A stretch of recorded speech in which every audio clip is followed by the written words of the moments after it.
Почитувани гледачи, продолжуваме со најавените содржини за денеска по разговорот со колегата Дејан Андоновиќ за настаните од светот од меѓународната политика. Започнуваме со темата домашни настани и со колегата Зоран Иванов. Добар ден, колега Иванов. Добро утро, добар ден. За почеток би сакал да направиме еден вид ретроспектива на една ситуација која што ја погледнав наназад неколку години, а станува збор за истражување што го спроведуваат Евростат и кое е објавено деновиве, а се однесува на оцена или проценти за тоа со кого живеат младите луѓе, со тоа што забележав внатре во анализата дека старосната граница е поместена од 16 до 29 години, со тоа што се дава една општа состојба. Впечатокот на ова истражување, односно резултатите од ова истражување, верувам дека и нашиот впечаток е таков, дека земјите на Балканот, значи на поранешна Југославија и некои други држави од Источна Европа, главно децата живеат со родителите. До 29 години сега ме наведовте на колега Младеновски на теренот на вашата специјалност, истражување на јавно мислење. Но, ајде да кажем, на 29 години јас имав 3 деца веќе и нормално од старт не живеев со родителите. Овде на Балканот, кај нас во Македонија вклучително, постои некоја традиција од сиромаштија, од незнаење, од имотот да биде тука на купче, нели, малку племенски. Тоа што и ние како млади читавме дека американските деца од 16 години преку лето работат, сами заработуваат, си ги плаќаат сите трошоци. Не знам, ако не студираат, мора да си најдат работа и се селат од дома, па и во скандинавските земји, во тие по-демократски, по-развиени со традиција. Овде кај нас уште гледаме дека, иако се испразни Македонија од млади, веројатно нивните родители гледаме по селата па и во околината на Скопје градат двоспратни, триспратни куќи, секој спрат за по едно дете, кое прашање во лето веќе дали ќе може да доаѓаат со нивните деца, со внуците, бидејќи се навикнуваат на други средини, на други вредности, сакаат море и така натаму. Така што тие промашени инвестиции, нели, нема традиција кај нас да се инвестира во производство, во конјунктура некаква, во развој, во образование, нели, во туризам, ако сакате, во шетање, во едукација. Трупаме некакво богатство на племенски начин, на мала помаршина во дворот на нашата стара таткова куќа, да речем. А колку според вас овие податоци се реални кога би го земале просторот на поранешна Југославија, па дури и државите во нашето обкружување, Западен Балкан, традицијата, религијата или врзаноста до семејството, меѓутоа и економската сиромаштија се фактор или причина за останување во домот на родителите? До пред година 2, 3, 5, еве и во Македонија конкретно, невработеноста беше до 30%. Потоа почна помасовно иселување на младите и барање работа во странство и малку се релаксира тој притисок во Заводот за вработување, да кажам. Младите без работа беа принудени да седат кај дома со своите родители, ниту може да плаќаат кирија, ниту струја, ниту вода, ниту други фактички стануваат издржувано население од родителите. Имено, стануваат и за жал во таа транзиција па многу од родителите остана и без работа, нели, на социјала и почна тој бран на иселување. Да видиме каде ќе запре, но радува фактот што еве и со помош на владини мерки, не мислам на оваа влада и на претходните, субвенционираат мали бизниси. Нешто младите почне да се занимаваат со занечиство, со услужни дејности. Дел од нив остануваат овде, иако бранот на иселување уште е голем. И мислам дека тоа влијание, тоа западно влијание, каде што нашите одат во тие земји да работат, малку ќе промени и филозофијата на живење. Кога еднаш ќе почувствуваат младите дека не само што не се натовар на своите родители, туку и психички, емотивно се сами, независни од никого, тогаш И семејството, и во семејството ќе бидат поблиски едни со други, а и тие ќе бидат посреќни на некој начин. Ги спомнавте скандинавските држави, да речеме Финска, според претходните податоци, тука влегуваат и другите, имаат најнисок процент на деца од оваа категорија меѓу 25 и 29, односно до 34 години, што живеат со родителите, а да речеме Хрватска, Македонија, Србија и другите во овој регион со 70 дури 80%. Таму во тие држави колку што сме следеле, сме читале, нели, знаеме и низ работата од искуство, едноставно е непријатно, срамно дури возрастни деца од 18, 20, 25 години да живеат со своите родители. Ќе ми дозволите сега овде една повеќе би рекол...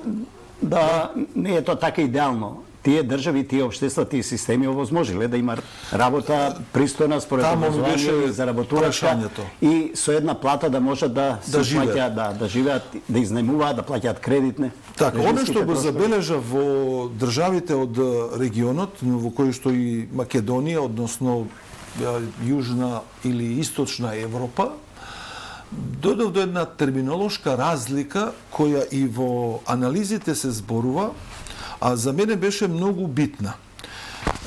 Таа терминолошка разлика, јас ќе ја кажам сега на македонски и мислам дека и суштински е различна. Вика, младите што живеат со своите родители.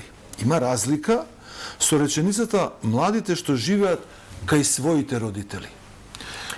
Тоа кај своите, значи сами си плаќаат нешто од трошковите. Така е. Подразбира економска независност, за разлика од ваму кај што вклучуваме економска зависност. Много користен стамениот простор, но не и кујната и масата, нели, заедничка. Да, имат, можеби економијата. Имаме општества или имаме заедници на Балканот кои оваа економија останува вкрупната, заедничка, семена и може да се развива. Значи, јас повеќе би сакал да укажеме на елемент дека и живеењето со родителите не произлегува само од економска зависност, туку можеби и од логиката на таа традиција, која постои, семени бизниси, земјоделството, фарми, не знам, рационално користење на потенцијалите, и тоа е традиција во семејството, па во поново време и по разни производствени поводи. Да, забележав дека и држави, да речеме, една Шпанија има 66%, што не е мал процент, тоа е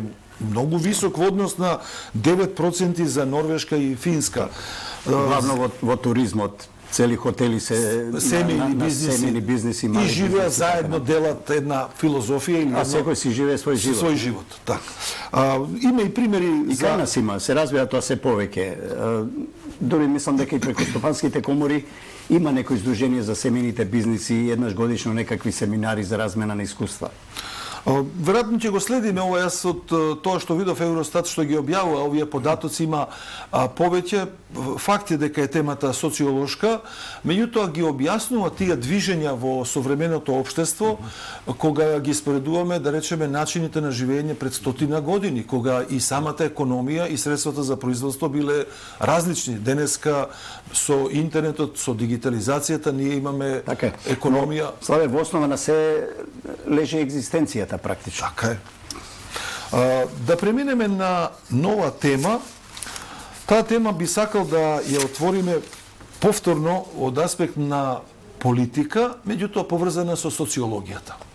Дали црногорската гласачка група или гласачите во Црна Гора после 30 години се одважија, собраа храброст и избраа председател, односно не го избраа претходниот председател? Дали има промена во менталниот склоп кај црногорците или ова повеќе е резултат на добра кампања? Не е секако. Не е случајно и ова што се случи претходно во Охрид со Приштина и со Белград. Тие западни ветришта притискаат се посилно и сега ќе разочара можеби некои проследувачи на овие регионални состојби, кој ќе кажам дека мислам дека за џабе се израдува некој дека наводно некаква просрпска струја сега победила во Црна Гора и дека тука блискоста со Белград. Кога Белград се одлепува практично од западот под притисок некај на западот, така и Црна Гора исто и Подгорица се одлепува од истокот и мислам дека поинтензивно ќе зачекори кон европскиот пат. Многу е важно за нив брзо да отворат кластер сега со новиот председател, но клучот ќе бидат наредните избори председателски, каде што се очекува исто овој цунами бран да продолжи, бидејќи Ѓукановиќ изгуби со повеќе од 20%, на сила практично ја држеше власта и последните години, се случија многу дисторзии таму околу црквата, но сега отворен е патот и за Црна Гора да влезе во иницијативата во Отворен Балкан прво и натаму заедно со регионот, значи ја дели судбината, ќе остане уште она парче Република Српска во Босна и тој најтврдокорниот Додик политичар на Балканот ќе остане практично изолиран и ќе видиме натаму како ќе се. Црногорските гласачи велите со други зборови дека ја препозна и ја прочита современата политичка карта во Европа во контекст на руско-украинската војна, дека треба директно да се одвоат. Нема друг пат, мислам дека тоа го разбра мнозинството црногорци овој пат најотворено, бидејќи ако забележувате во првиот круг тие беа приближни резултатите на двајцата председателски кандидати. Во вториот круг сите што беа кандидати практично нивните гласачи отидоа на новата проевропска структура. И ќе видиме како натаму ќе се одвиваат работите. Ова е председател, сепак председател не е премиер и не е влада, има ограничени можности и овластувања во таа конјунктура политичка на теренот, што се вели условно, но ги чекат нови избори и прогнозите се дека ова ќе продолжи. Само ова расположение. Паралела се здржиме во рамките на политиката Отворен Балкан и го гледаме овој контекст во рамките на домашните вести. Црна Гора во изминатиот период имаше релативно нестабилна влада, а Бугарија нема влада. Дали може да очекуваме... Респект Бугарија беше постабилна. Да. Може ли да очекуваме Црна Гора сега да извади или да формира стабилна влада? Ќе видиме од изборите. Наредните избори веројатно ќе покажат. Затоа што овој пораз на Мило Ѓукановиќ именно, ако овој тренд продолжи, но да не заборавиме и политиката на Ѓукановиќ беше политичар од времето на Милошевиќ, кој првиот се спротивстави на политиката на Милошевиќ и првиот фати некаков приклучен на западно, но Црна Гора ја поведе во почна малку руски капитал, малку мафија, малку цигарите преку Јадран и така натаму. Се вадеше дека мораше во таа транзиција Црна Гора да ги сервисира социјалните фондови од типот на здравство, пензиско и така натаму, макар и со црни фондови, но се истроши таа негова агенда, не успеа да се справи добро со проблемите внатре, околу поготово со црковните прашања. Тука, ако може така да се каже, грб му заврти актуелниот премиер. Да видиме сега како тука ќе ги менаџираат работите, но генерално мислам дека бродот, кормилото го вртат малку позабрзано кон евроинтеграции. Според биографијата што ја прочитав за новиот председател на Црна Гора, се добива впечаток дека е современ млад прозападен ученик, што се вели, да. Очекувате ли во рамките на политиката што ќе ја води пред се во регионот, Македонија, Косово, Албанија и Србија, да покаже и европски манири? Јас прво очекувам многу брзо да има позитивен став кон Отворен Балкан, бидејќи Отворен Балкан не е тоа, се сетиле овде 3 балкански држави, ајде ние да ги отвориме границите. Тоа е и со Берлинскиот процес, и со притисокот на Вашингтон. Вие газите кон Европската Унија, но во меѓувреме дајте видите што можете и самите да го направите. Тие стравувања дека тука Србија хегемонот ќе доминира, не знам, албанците од Косово не сакаат, не знам, Србија сака море, затоа и треба нели Албанија. Од друга страна, Албанија ги отвори вратите во рамките на Широк Балкан према Србија. Значи, ниједна теза од тие не држат едноставно, луѓето сакаат да имаат слободен проток на движење на капитал. И еве почнува сега. Мислам дека денеска имаат некако состанок во Белград, комисиите околу операционализација на протоколите што се подпишани за движење на луѓето, за работни дозволи. Практично една мини европски простор кој што ќе ги отвори границите. Сега се очекува да видиме како ќе реагира прво Црна Гора, потоа Косово на оваа иницијатива, сите заедно и преку НАТО малку нели подпомогнати, па и вклучително и Србија да зачекорат кон евроинтеграциите. Едно од прашањата што за Македонија се покажува од исклучителна важност во делот на водењето на меѓународната политика и приближувањето кон Европската унија, односно станувањето членка, е рамката според која Македонија треба да изврши измени во Уставот. Очигледно, владеачкото мнозинство има мнозинство во парламентот, меѓутоа нема мнозинство за промени на Уставот. Дали можеме да очекуваме промени во расположението на опозицијата за оваа политика? За жал, опозицијата не се занимава со дневно конјунктурните работи што на Македонија ќе го очепат патот, за да може некаде на зима, декември, заедно со Албанија да практично да го отвори првиот кластер и да ги почне. Сега е пуштија таа буба, ајде македонскиот устав да биде по примерот на хрватскиот. Мислам, тие приказни за мали деца се добија во некакво време, практично Македонија губи време, ако опозицијата добива време, бидејќи ќе се отвори дебата, бидејќи темата бидејќи темата предвремени избори со рекомпонирањето на власта, со влегување на алијансата во владата, со 1, 2, 3 нека се повеќе пратеници падна во вода. Веќе ирелевантно е барањето, нели, за предвремени избори. Едноставно тие може да се случат доколку се согласи овие коалицијските партнери во власта со опозицијата да најдат некој компромис. Јас сепак се надевам дека некакво решение ќе помине овој бран со хрватскиот устав, демек македонскиот народ и сите други малцинства, но ние поминавме низ тоа. Хрватска немаше војна 2001 година, немаше конфликт. Ние донесовме устав по некои други околности, неспоредливи се македонскиот и бугарскиот устав. Второ, ние одамна се откажавме доброволно или под присила, не знам, се едно од терминот малцинства, имаме делови од народот. Нека праша опозицијата и предлагачите на ова, кој од овие наши сега делови од народ ќе сакат во устав да се реименуваат како порано мислам терминот малцинство. Веќе стигна сопствениот или ставот од тоа не помина партиите. И сега овие денови се полемизира околу тоа, а никаде ги нема експертите по уставно право, правниците, стручњаците, се ова читам фрлање прав во очи на една политичка димна завеса на опозицијата, но јас сепак се надам дека можно е да се дојде до некој компромис. Ако сеќавате, ако не е тоа обична партиска реторика,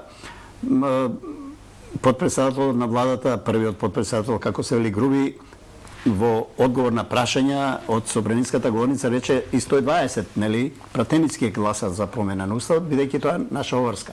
Сега човек да се замисли, или тоа му е вака само фрлање, малку реторика чисто партиска, за да возврати, нели, од позиција на власт, од таа, нели, со доза на ароганција, или навистина нешто зад завесите се кува меѓу политичките субјекти со помош на странците кои се инволвирани во овој процес, Македонија да ги почне преговорите и можеме некаков договор во пакет, бидејќи знаат сите во 3 фази се спроведува уставните промени.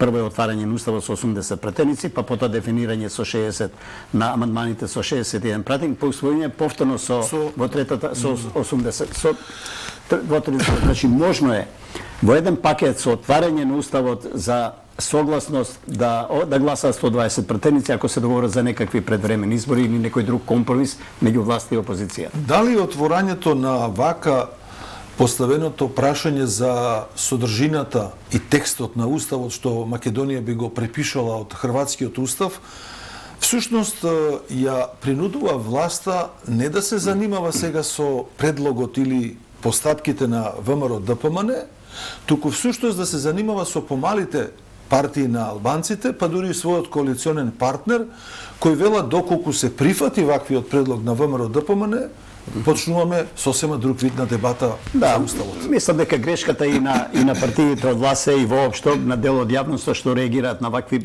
би рекол, несериозни предлози. Слушам дебати, мислам дека тоа прашање е чисто политиканско, дека нема суштина во него, дека едноставно неспоредлива хрватскиот, вие можете и милион други примери во светот да најдете, па да речеме не со овој, ајде додиме со шведскиот, со финскиот устав, или не знам со данскиот, со американскиот. Не оди тоа така. Секоја земја си има своји специфики и во некакви околности, принудно, доброволно, со притисок на меѓународна заедница или без неа, го моделирала својот устав. Тој не е најсреќен, тој е исто, како велат хартија, трпи се, подложење на промени, македонското општество натаму ќе се развива, со евроинтеграциите. Повторно ќе мора да се отвара некоја за референдум и така натаму. Ќе видиме како се движат работите. Една тема за крај сакам да ја искоментирате врз основа на вашето искуство, а според реакциите на вистина беа и бурни и остри во македонската јавност. Станува збор за примена, значи внимавајте од она што го прочитав, одредени критичари под наводници или поддржувачи, беше дека таков е законот. Уставниот суд донел закон според кој им следува покачување на плата на функционерите до 78%. Со други зборови се вели дека законот не бил претходно спроведуван, а сега толкувањето на Уставниот суд е во согласност со тоа што е напишано. Внимавајте сега што сакам да кажам. Иницијаторот, независно кое е лицето, ја поднесува иницијативата пред Уставен суд и Уставен суд го толкува законот дека е во согласност. Меѓутоа, владата е доведена во ситуација, бидејќи над 10.000 сигурно има избрани функционери кои што би требало да ги добијат овие проценти на покачување на платата. Дали сметате дека има политиканство во целата иницијатива, тоа е под број 1 прво прашање, и дали може владата со дипломатски потек во собрание да си предложи измена на коефициентите и да го сиднеме во прашање од дневен ред? Сигурно, но тоа не одговара изгледа ниту на власта, ниту на опозицијата. Утре опозицијата очекува да дојде на власт, па ќе си дојде на една фина привилегија од вакво едно покачување на плата. А штетата ќе ја трпиме ние како граѓани?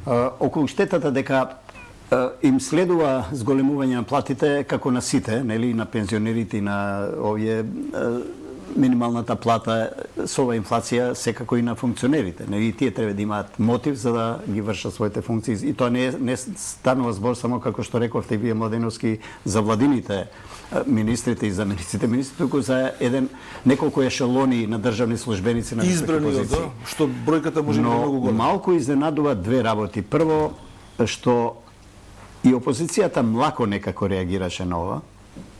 Нели, спомнав, може би таа се надае утре, за некое време ќе дојдам јас, па фина е таа платформа за повисоки плати, сега малку јас карикирам, но и власта млако реагираше, дури по 2 дена, иако и владеачката партија, иако си дадоа задача пред јавноста, значи тоа е закон на едно, политиката е друго. Сега е на владата и на власта да спроведе политика која ќе биде адекватна и на условите во кои се наоѓа државата, на кои се наоѓа цело тоа што со сите вработени, бидејќи реакциите беа многу негативни, ако навистина си дозволат сите да се ги качат платите за толку голем процент што е, мислам дека светски рекорд ќе биде. Што вели вашето искуство ако не го сменат? Но ако тоа не го направи, утре идат избори, граѓаните паметат и ќе се излезат на голем политики, ова политика може владеачките партии посебно, нивните централи треба ова прашање многу сериозно да го разгледат наспроти реакциите на јавноста, бидејќи утре тие ќе стрчат на избори, па нека мислат.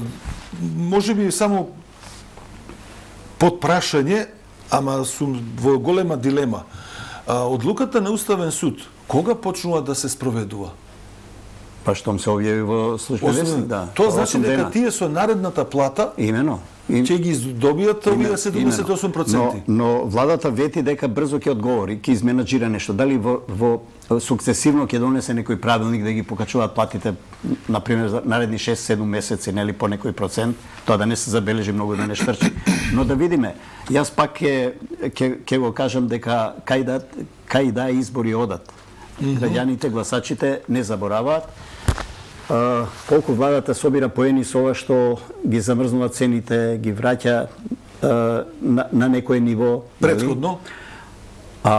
Со ова се го руши целиот тој труд. Може би, како ниједна политичка одлука или активно што ја презема владата, часовникот не чука тик-так како за ова. Не, тоа е клепсидра, тоа е пресочен часовник кој истекува полека и не се забележува, не се слуша, но кој ќе дојдат изборите, тогаш ќе бијат камбаните, нели? Така. Господин Иванов, ви благодарам за денешното издание и гостување со коментари за актуелните настани во земјава и во регионот. Секако остануваме активни на програмата на Утрински печат и Слободна ТВ со прашања и теми од интерес на граѓаните. Јас ви благодарам.